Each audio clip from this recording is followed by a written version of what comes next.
Hello guys, कैसे हैं आप लोग। तो आज हम बात करने वाले हैं एक नया topic, physical acceptable wave function. Physical acceptable wave function क्या होते हैं और हम उसकी जो कंडीशन होती है उसके बारे में हम देखेंगे कि कौन कौन सी कंडीशन होती है।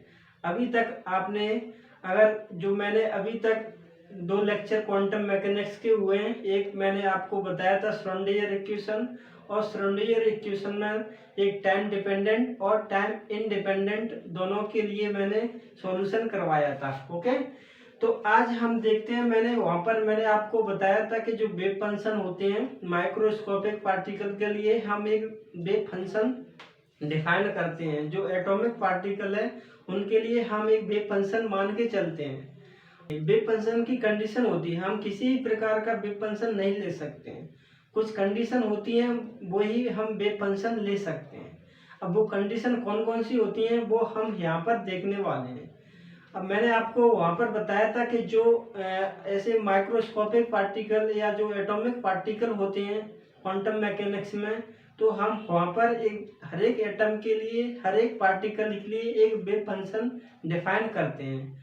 तो वेव फंक्शन डिफाइन करते हैं तो वो वेव फंक्शन कब एक्सेप्टेबल होगा, कब उसका सही वेव फंक्शन होगा, वो हम कंडीशन देखते हैं कि वो कौन कौन सी कंडीशन। ओके, तो देखिए हम इसको बोलते हैं फिजिकल एक्सेप्टेबल वेव फंक्शन, या हम ऐसे भी आ सकता है physical admissible wave function. Physical admissible wave function या वेल डिफाइंड वेव फंक्शन।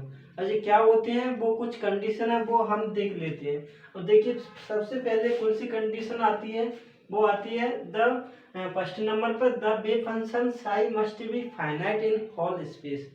जो आपने साई देखिए जो हमने साई डिफाइन किया वो एक तो फाइनाइट होना चाहिए ऑल स्पेस में। मतलब सभी जो भी हम स्पेस में बात कर रहे हैं, जैसे यहाँ पर इतने स्पेस में बात कर रहे हैं यहाँ पर, तो इस स्पेस में जो साई है वो फाइनाइट होना चाहिए। फाइनाइट, उसकी वैल्यू फाइनाइट होनी चाहिए, इनफाइनाइट नहीं होना चाहिए। तब वो वेव फंक्शन कैसा होगा, वो एक्सेप्टेबल होगा। ओके, अब देखिए अगर दूसरी कंडीशन आती है psi must be single value in whole space.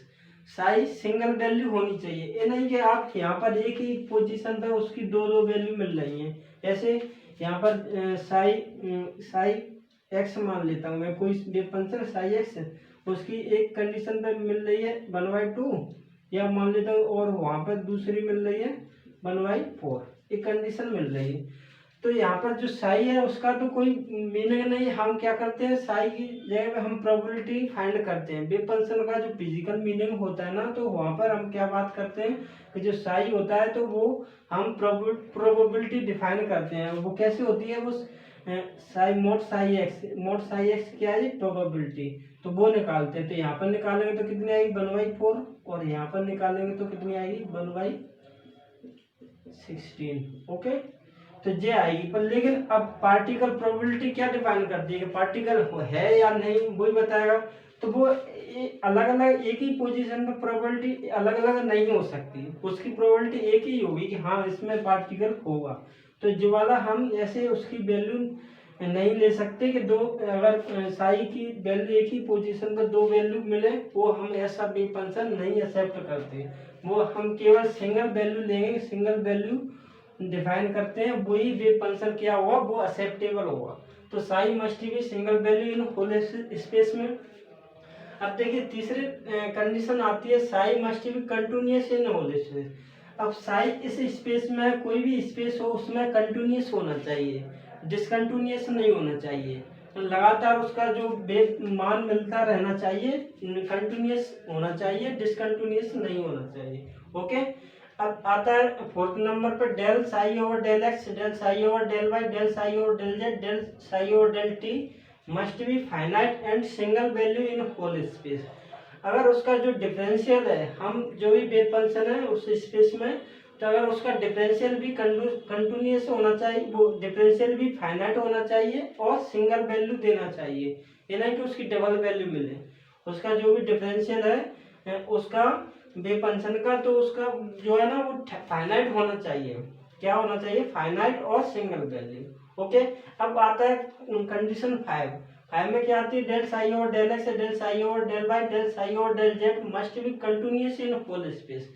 और उस स्पेस में जो भी डेरिवेटिव है साई के, वो फर्स्ट डेरिवेटिव है वो कंटिन्यूअस होने चाहिए। ओके, कैसे होने चाहिए, कंटिन्यूअस, तभी वो हमारा वेव फंक्शन कैसा होगा, एक्सेप्टेबल, अन्यथा वो वेव फंक्शन एक्सेप्टेबल नहीं होगा।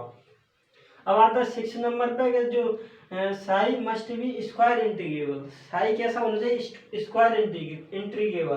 अब स्क्वायर इंटीग्रेबल क्या होता है, स्क्वायर इंटीग्रेबल मतलब जी हम all space limit mod psi square del tau, tau मतलब जो 3 डायमेंशन के लिए dx dy dz आता है वो वॉल्यूम इंटीग्रल है, वॉल्यूम एलिमेंट।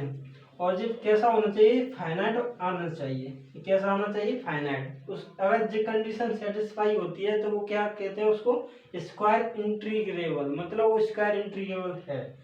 तो ये 6 कंडीशन है, वो मैंने आपको स्पेसिफाई करिए किया है। वो अगर कोई भी वेव फंक्शन इन कंडीशन को सेटिस्फाई कर दे, वो वेव फंक्शन क्या होगा, फिजिकली एक्सेप्टेबल होगा, तो वो वेल डिफाइन होगा, वेल बिहेव्ड वेव फंक्शन होगा, या इसको हम एक और नाम बोलते हैं फिजिकल एडमिसिबल वेव फंक्शन। तो एक कंडीशन उसको सेटिस्फाई करनी जरूरी पड़ेगी। अगर इनमें से एक भी कंडीशन सेटिस्फाई नहीं हो रही है तो वो वेव फंक्शन कैसा होगा, फिजिकल एक्सेप्टेबल नहीं होगा।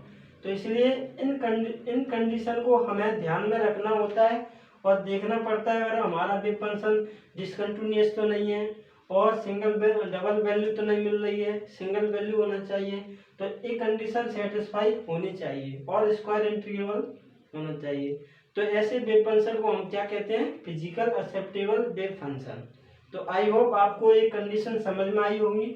अगर कोई भी डाउट हो तो आप कमेंट बॉक्स में कमेंट करके पूछ सकते हैं, कोई भी डाउट हो मैं क्लियर करने की कोशिश करूंगा।